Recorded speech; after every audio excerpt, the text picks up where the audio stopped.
Glad to have you back. This is still iBrandTV, and you're still watching iBrand Daybreak. Don't forget to stay our Easter special broadcast for you this morning. And now, joining us right here in the studio, we have Perpetual Fasami. Peter, it's time to bring you up to speed with what's buzzing in the world of social media. But before we go into what's buzzing in the world of social media, well, we would like to wish our Honorable Managing Director, iBrandTV, a happy birthday celebration. Many more years, more love, more life, and every good thing pertaining to life and godliness. We appreciate your work in iBrandTV, and from all of us in iBrandTV, on iBrand Daybreak, we wish you happy birthday, many more years, and more prosperous life. I'm sure Frank and Perpetua has something to say about that. I was going to create a suspense, but you just well, like I was going to guess what's happening now, or guess what's coming up next, and then you just let the cat. But it's fine, that. It's okay. Let's build on what she has already put out there. Okay, I mean it's a good one for MD.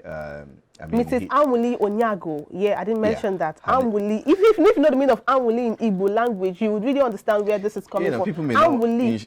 In short, people may not even want to get to know, okay, what the meaning is. But it's the fact that, I mean, a woman who has done well for herself and then managing the television station is a niche, okay, TV, for business. You could tell that she's doing very well in terms of the management and then growing the business. Don't forget, it's a startups, and for you to manage a niche startup in Nigeria, it's quite a lot of work. I mean, that has to go in terms of energy, time, investment, not to even talk of capital investment that is gone into it. But as a matter of fact, I think she's a wonderful woman, and just want to wish her, a very wonderful, happy birthday to our own very MD, Mrs. Anwuli Onyago. Absolutely, and for me, I'd like to wish her a beautiful, wonderful, and amazing birthday. She's an amazing person. I've had to meet her, personally. We've talked, and I can tell she's amazing. She's one sweet personality you want to have around you, full of positive vibes and energy, I must say. I'm sure a lot of people have been expecting who is behind this iBrandTV, who is the MD, and now, of course, you can you can see her. And you have that picture. We show you that picture earlier on the show. Let's have it. Okay, that's her there. So, thank you very much, Ma. We wish you all the best in your career and as you take iBrand to the next level. Absolutely. All right, that's it about it. Right now, it's time to delve what's happening in the world of social media. So, Perpetual, it's over to you. Okay, talking about what's happening on social media, so a lot is happening, and it's funny. A lot is happening. Just me. It's funny that the two stories we have today are somewhat related. There's this rape story and all of that. But let's get into it. It's about a Nigerian lady, Zainab, who traveled alone from Lagos, Nigeria to Zanzibar, Tanzania on April 15, 2021 for her 23rd birthday. She alleges that while sleeping naked at night, presumably due to the hot East African coastline weather, she felt a man touch her. And then she said they struggled as the man tried to forcefully have his way with her before he convinced him to go bring a condom. And then, for him to even agree, she had to, the man didn't understand what she was saying, but she kept talking and mentioned HIV. And at every point the man heard HIV, he paused. So she kept on saying HIV. So the man thought she had HIV and all. So the man said he was going to go get condom. And then she narrowly escaped being strangled by the assailant and finally made her way to the room of a Russian couple she had met earlier. A lot happened. I just summarized everything. And by the time she returned to her room the next day, her $1,100 was already gone. And this marked the beginning of her, harrowing experience and subsequent harassment by the police. She shared a detailed account of her experience on her Twitter handle, and unfortunately, some people doubted the veracity of her story. And a lot of people from Tanzania came for her, saying she was demarketing them and saying a lot of other things. And then the beach also, that's Warere Beach Hotel, also released their response to her claim, and they alleged that the suspect, who they claimed to be a private security staff, was invited to the room by Zainab. Now imagine Zainab saying that this person came into her room uninvited, she locked the door, and how did this person come in? But then the hotel released a statement, I think we'll have it up there, where they said, I'll start from different account of what happened. He denied any wrongdoing on his part and insisted that it was the complainant who requested him to go to her room for a love affair.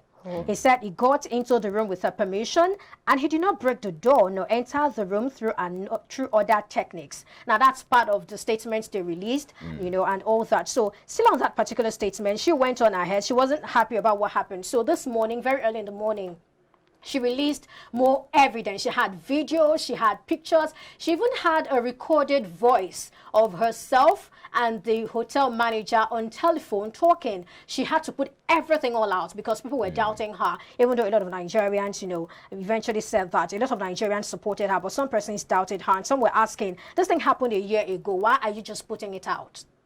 Well, this is all the reactions we have.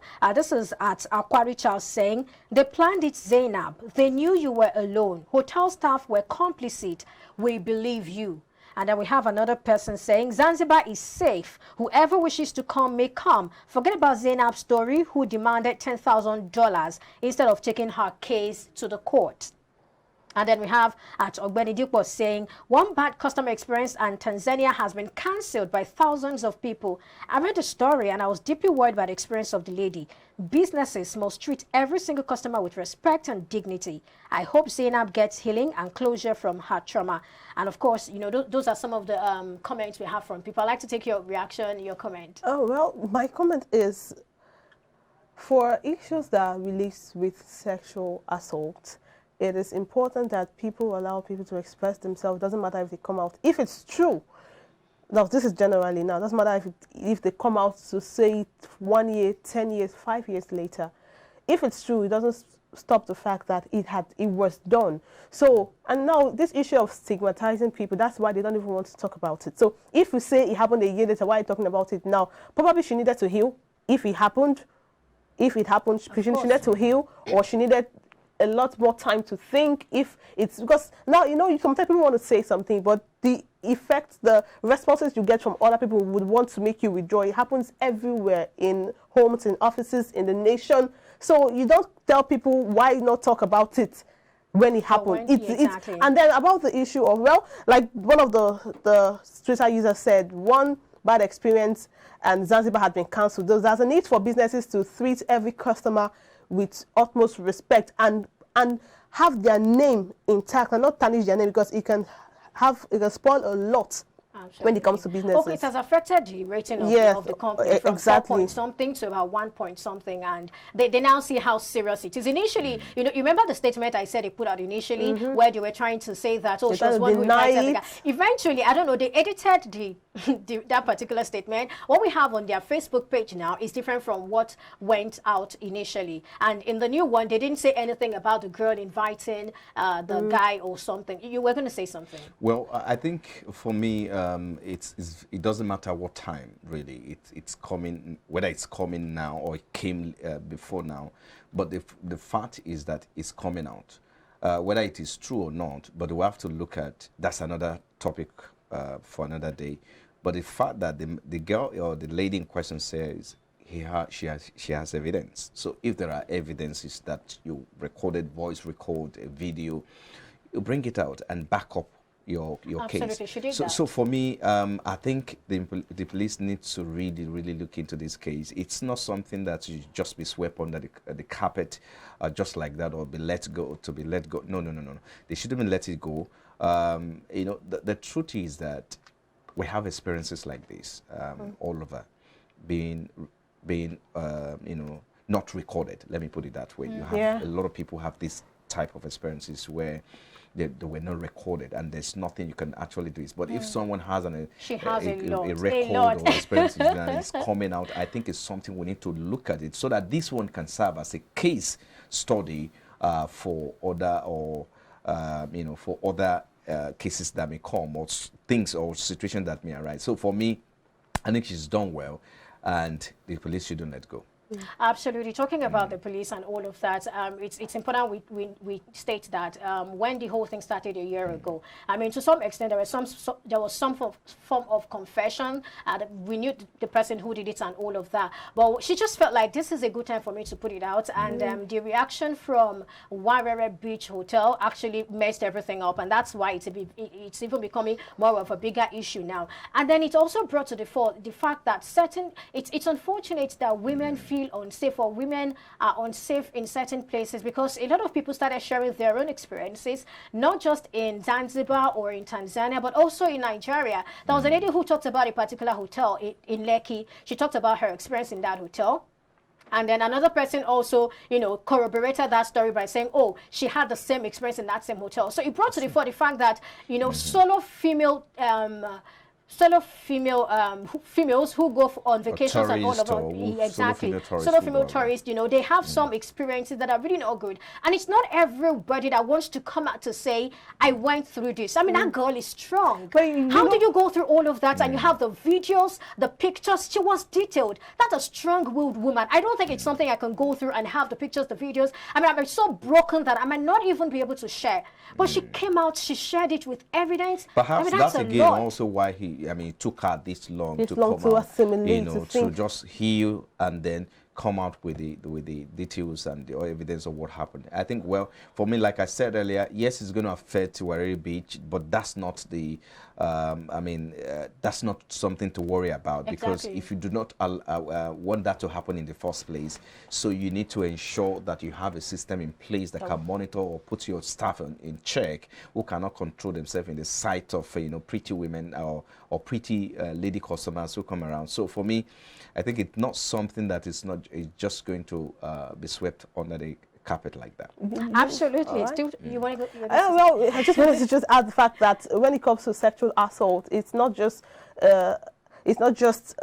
personally, I feel like it's not just a guy coming to touch you in ways you do not want without your consent. It's also some nasty statement about your body. It all starts from there. Imagine someone you're not emotionally or you're not intimate with, you're making some really statement about person's body, and I'm like wondering, that is invasion of privacy, in my opinion. So I think it starts from there. When the male counterpart start to realize that you do not have a right to describe a lady's body if she does not, in a certain way, if she does not want it. And I think this should be incorporated in every sector, in churches and offices, at home, in societies. You don't have the right to describe a lady's body in a certain way, except she likes it, except she gives it the permission to. And if your wife or your girlfriend gives permission to do that, that doesn't mean every lady would want you to do that. So I think it should start from there. Probably when the minds of these young men are being trained in a certain way from a young age, they would have to understand that they won't grow into being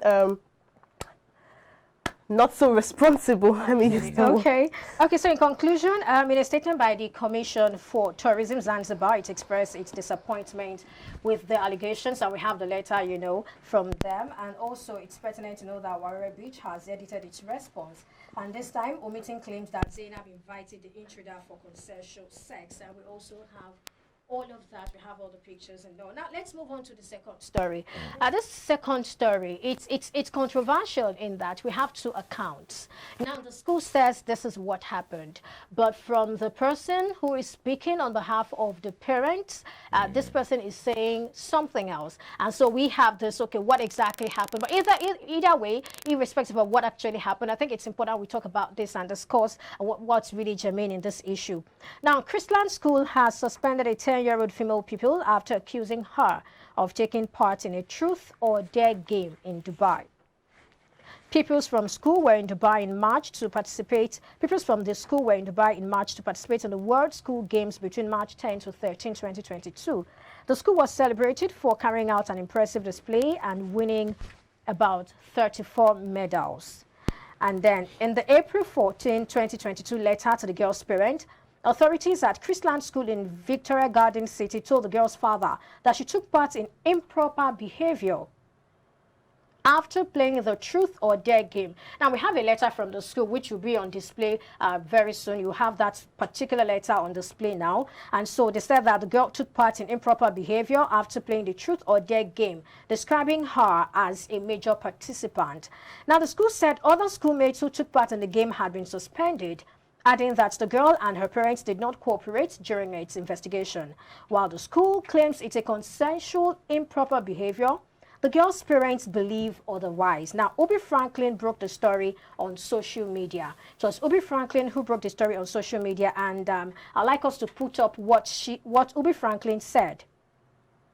Obi Franklin was saying that he just got off the phone with a friend of mine. His 10-year-old daughter was selected to represent her school at the World School Games in Dubai. His daughter was, you have it there, by fellow students, videotaped and posted on Instagram, and the school concealed it for a month. That's the first, and then there is a page 2 to this one where he kept on talking, still talking about what the parents told him. That's Obi Franklin, and then he said, he found out on his own when another parent called his wife and showed his wife the video of his 10-year-old daughter being circulated on Instagram. And Obi Franklin went on to say, I have spent the last 1 hour listening to confessional statements by some teachers, and I am begging this should rather be a dream. Now, that is the story. But of course, like I said, there are people who are saying that, well, they have seen the video, and what they see there is nothing like a rape incident. And so I think I'd like to start with this particular one from Dr. Kemi Olunoyo. Dr. Kemi Olunoyo says, Chrisland, dear Nigerian parents, stop letting your children go to overseas events. Anything that happens on the trip is not always supervised by the so-called schools. Just saw the video of boys, you have it there, having been intimate with a girl suspended by school. Now, the other person at I am Atom 8 says, I've seen the video, and besides, doesn't look like rape to me. Just a bunch of inappropriate kids exposed at a very young age. Would definitely advise parents to look after their kids. The world is evolving. Chrisland also did wrong by not monitoring the students properly. And I'll take the third one. This is by at Sony_J saying, how are we raising our kids again? Without fear of consequences or with respect as friends? There's been a shift in how monstrous our kids behave since we started adopting this passive parental style. And I think I'll just stop it there so I can take your comments. You see, let me say this. Really, let's take it, let's be objective about this. Okay. Whether there was the parent, the parent was right, or the parents were right or not. As a school, you should know that you have planned your event out. You should have planned your event out in such a way that every kid is monitored. For crying out loud, this girl, it's a girl. It's not even up to 18 yet. 10 years. I mean, 10 years. It's a girl. It's a child. That's what I'll classify her. So the school should be held responsible, and this should not be swept under. I wish we could read the letter from the school. The school was actually trying to shift the responsibility to the parents. Because the school was really absolving itself. So if they can't, because this is the event you planned out. You should have instructors. You should have those who monitor these kids. Chaperones or something. Yes, you should have all of this in place before you travel, and then this kids should be monitored. They shouldn't be placed in a room or in an environment where they will be such close to their the opposite sex. So these are things that should be defined. You're going for an event, so you should map out your event out in such a way that every kid is protected, secure, safe, and brought back safely, just the way they left here. So for me, I think the school should be blamed. The school cannot absolve itself in any way, and this, of course, should not be swept under the carpet, as I always say. Okay, you were going to say something? But then what my question is, it could be rhetorical. It could need an answer if anyone you choose to. But then what really is the reason for a school? What is a school? What are the core values of a school? Why do people send your children to school? Why is it called a school? Why are you called teachers? Why are you called minders? Why are you called...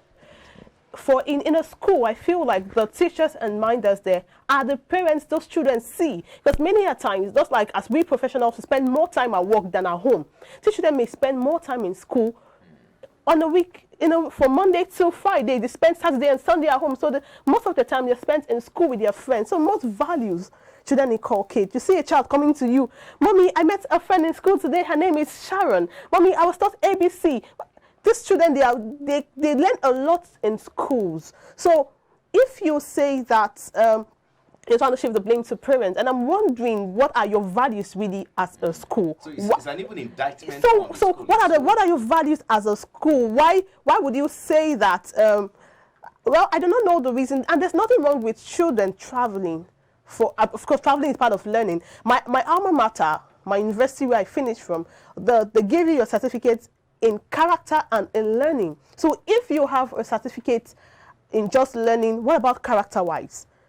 So the school, that's your duty to inculcate some characters in those children. That's why the parents pay exorbitant sums. Exactly, for schools like for that. schools like that. So you cannot just come up and say and shift the blame to the parents. I know Dr. Kemi Oluloyo made a point. She said, I want to believe that everybody that was involved in that act has been suspended. But if, well, she said she saw the video, the boys together and the girl suspended. I just hope that is not it. But if everybody in the video is suspended, it's fine. But if it's one part, then you should ask yourself questions. And Christian schools should They've suspended boys, and then for the girl, there are reports where they're saying that the girl was actually taken for pregnancy test without the parents' consent. But yes, without the parents even knowing, let alone their consent. Don't forget this issue with schools didn't start today.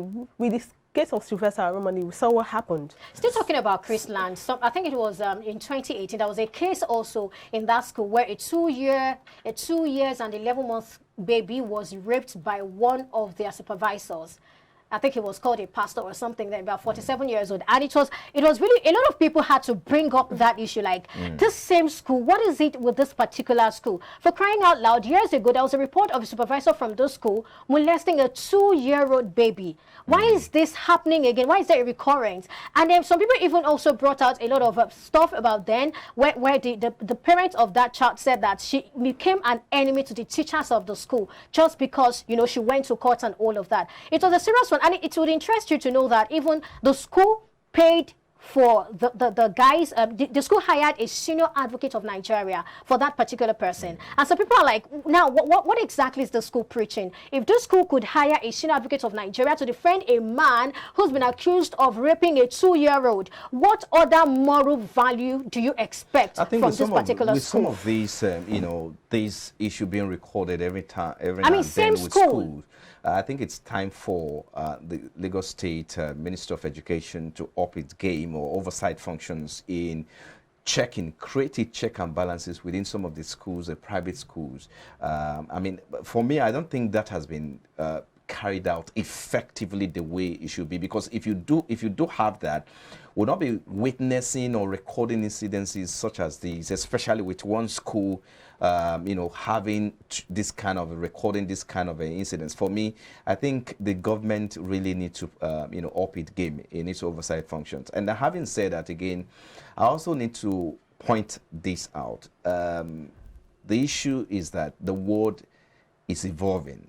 It's now a global village where a kid can be exposed to anything. We should, okay, let's forget about the school and put it one side and talk about, you know, parental care and what these kids are exposed to. Yeah. You buy them phones, smartphones, and how do they even know something like truth or dare exist? Yeah. You know, recently I was watching seeing a video about truth. I think we need to wrap this up as soon as possible. I mean, I look at it, I see the way they debase the female gender.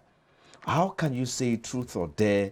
They're asking questions. I mean, I don't want to say those things. I totally understand. I think we all know. You're saying kiss or grab, and then you turn to the camera. You know, for me, it also boils down to the kind of value being instilled into these children. I think that's you know, from now, who is to blame, the parents or the no, in this case, I'm talking generally now. I think everybody, we all have our work cut out for us. Yes, I mean, as a parent, you have yours, and then even as a school, you have yours. The minors in the school, the caregivers, everybody has a role to play, and we all should live up to our roles. In this case, you blame Chrisland because these kids at this time they were young. You don't come up to generally, say that. of course, everyone has their blame. You know, the parents, you know, and of course, they're keeping it away from the parents. So it's really this is a very sad one, though. It's really not just that. It's really annoying. It's very annoying, and I can help but not to imagine that it's done to my child. No, I do not want to imagine that. But then parents have their role to play. The society has their role to play to make sure, because these values are very important. Not wrong to have your child to have a phone, but what do they make you do with that phone? Do you monitor what they do? I guess we'll probably continue that conversation some other time. Many thanks for being a part of Social Media Buzz. I am prepared to offer some repeater. Bye for now on this segment. Thank you, Perpetua, for coming on the All program. right, thank you, Perpetua. The way you said bye for now, the second. I just wanted to wrap up the show for us. All right, Frank, you agree with me that we've had an amazing show Oh yes, today. it was an amazing show, and looking at the fact that you know, work resumes tomorrow. Some people don't want to think about that. Not for us, you know. No, generally, you know, you have activity, everything get back. Yeah, we've been working. Yes, Friday we were here, which was supposed to be public holiday, and today we're also here. And I know that some people getting back. The thought of resuming tomorrow at work, it's like a nightmare already. They don't. For some people, but then you have to work. Come on, you have to work just so you feed. I mean, all right, it's been an amazing show, Perpetua. I'm sure you had fun in this Easter special broadcast. It's still Easter Monday. Do not forget. Don't let us finish you with all of those things. Your rice and chicken, I'm sure, is waiting for you in the microwave. And some will like Ewago, you like Frank. All right, and Perpetua will have Amala. Why did you mention Frank? Because you mentioned Ewago earlier in the show. All right, just so you have an amazing time. iBrandTV has a lot in store for you today and other days. So do well to join us tomorrow, same time, same station. I'll leave you with a quote from Jim Rohn. As it says, if you're not willing to risk the usual, you will have to settle for the ordinary. If you're not willing to risk the usual, you have to settle for the ordinary. I don't want to settle for the ordinary because we have ordinary people, ordinary things. I'm not ordinary, right? So I don't have to settle. I'm willing to risk the unusual just so I make my life an extraordinary one. My name is Margaret Obara. Enjoy the rest of your day. And I am Frank Omalape. We'll see you again tomorrow. Bye-bye for now.